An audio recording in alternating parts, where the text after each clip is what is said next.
Hello and welcome to my virtual presentation. I'm quite glad that you stopped by, and I do hope that you find the presentation to be informative. First, let me introduce myself. My name is Dylan Vogel, and I'm currently enrolled in the Master of Public Health program at Middle Tennessee State University with a concentration in community health.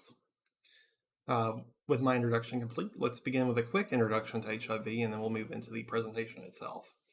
The CDC has reported that HIV has existed and began spreading throughout the United States since the mid to late 1970s.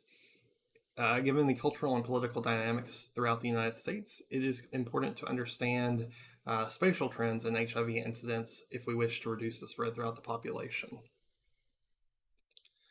Using data that was available from the Centers for Disease Control and Prevention's Atlas Plus database, along with ArcGIS Pro, I performed spatial analysis in the United States for hotspots of HIV incidence.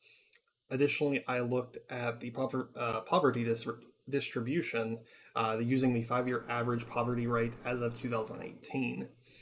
Additional analysis were looking at the overall HIV incidence among Black and African American persons, along with white persons in Tennessee during 2018 and 2017.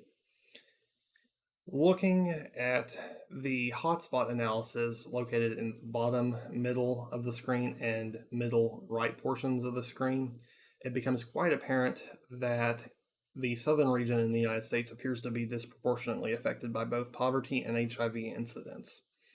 Additionally, the incidence of HIV appears to be disproportionately high among many of the East Coast states as well. As previously mentioned, I also conducted the state-level analyses. However, I do want to quickly note that many of the counties are gray due to data suppression for anonymity purposes, which is to ensure that you cannot use data to identify any one person located in those counties. Looking at the incidence rate of HIV within Tennessee for both white and Black and African American persons, it appears that HIV tends to be focused within the more populated localities, namely Davidson, Rutherford, Shelby counties. Rate ratios were also calculated comparing data where available for Black and African American populations compared to white populations. From 2017 to 2018, the rate ratios appeared to decrease in all counties, with the exception being Rutherford County, where the rate increased from 6.94 to 11.64. In other words, the Black and African American population in Rutherford County had 11.64 times the cases when compared to white populations in the year 2018. This disparity should not exist, as there are means to help prevent HIV transmission in all populations by utilizing drugs called PrEP. That's pre-exposure prophylaxis. Previously, it was possible that not having insurance could be a prohibitor from a person taking PrEP.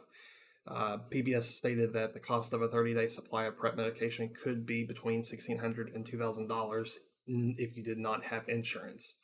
However, as of December 2019, a federal program called ReadySetPrep sought to expand access to these medications by providing these medications free to people who qualified. This included people not having insurance that covered PrEP. According to HIV.gov, they estimate that approximately 1 million people could benefit from being on PrEP. However, only a third are taking it. Further research needs to focus on the mechanisms influencing the ongoing disparate incidence of HIV in the South and vast differences between races. We additionally must seek to understand why PrEP uptake remains sluggish. I do thank you for your time, and if you would like copies of the full resolution images, please feel free to reach out to me via email. Thank you.